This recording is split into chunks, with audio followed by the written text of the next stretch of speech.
The lesson. Oh yeah.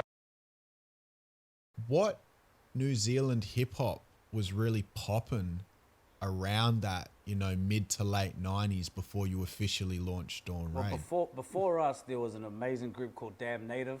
Upper Hot Posse. Before Damn Native, Upper Hot Posse. Yeah. So, Moldy Hip Hop. Yeah. Zane Lowe from Apple. Yeah, BBC. Urban Disturbance. Zane Lowe was a big producer in New Zealand, and Zane, he doesn't claim this often, but Zane actually produced the majority of this album, Damn Native. And there was a song in there called Behold My Cool Style. It's it is the greatest New Zealand hip hop song. Yeah. And it sort of And video. And it kind of set the benchmark for us.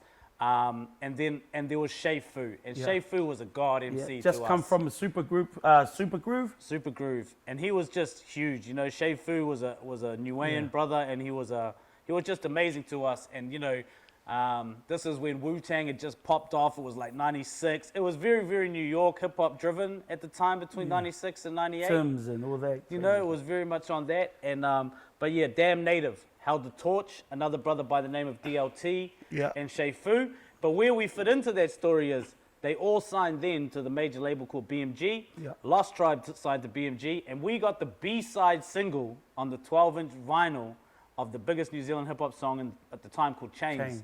So we had a nice little bubble off that movement. Yeah, if you get the 12-inch version of Chains, there's the Lost Tribe version with Brother D's voice. Lost Tribe, Shay Fu. Yeah, and so we it was moving, bro. Hip-hop was moving at the time. What they didn't have was they just didn't have an underground version, and that's where we came in. Ah, okay. So then you guys have officially established it in 99. And that's obviously because you realize that you've made a bit of money and you need to pay your taxes and do it all pro. Now, if you don't want to tell me, just pass, but are you able to tell us how much money you guys actually generated off t-shirts that made you just go, we really need to take this pro now? Yeah, we can't disclose. We'll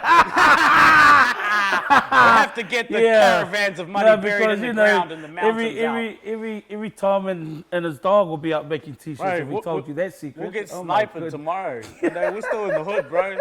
They won't let us live if we tell that. Nah, we're joking, man. Every Saturday we could make between $5,000 and $10,000. And this is in 1999. So do the math yourself. That's a lot of money for some young boys to have. And we had it in cash, and we had to bank it. And, you can see it in the movie, man. It got us in a lot of trouble later in life. And, we just didn't know, dude. We thought we were just being the best, awesomest hustlers in the world. But what we also knew, here's a segue for you. T-shirts were making more money than music. And that's why we opened the Dawn Raid store. We put $50,000 in to open our own store in our own neighborhood. And that was in 2000. We found the store. Right next to it was a hair salon. Barbershop that had closed empty. down. Yeah. So we inquired about that and... Hold up, D. Oh, it's in the movie, right? You can see this in the movie, Sanchez.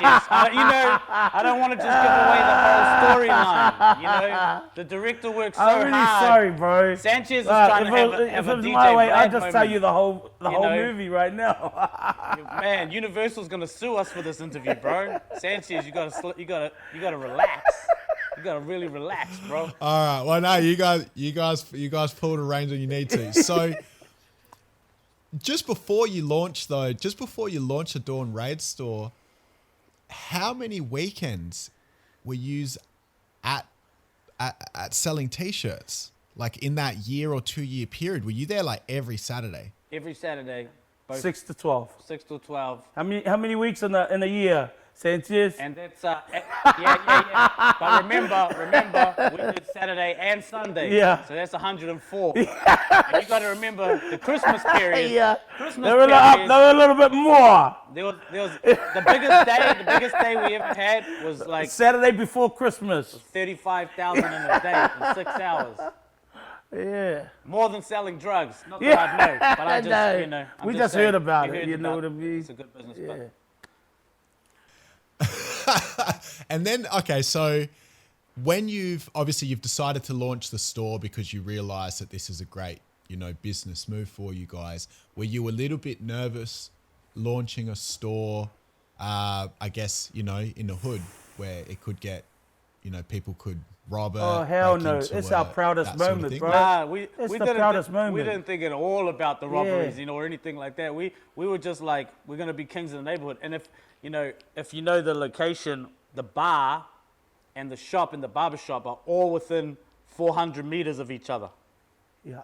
So it's the hood dream. We were having our Master P moment. We're like, everyone in the hood has to drive past our shop every single day. We didn't think we'd get robbed. We thought our reputation in the street would, hold us over. But again, you can watch that in the film as well. We were wrong on that one.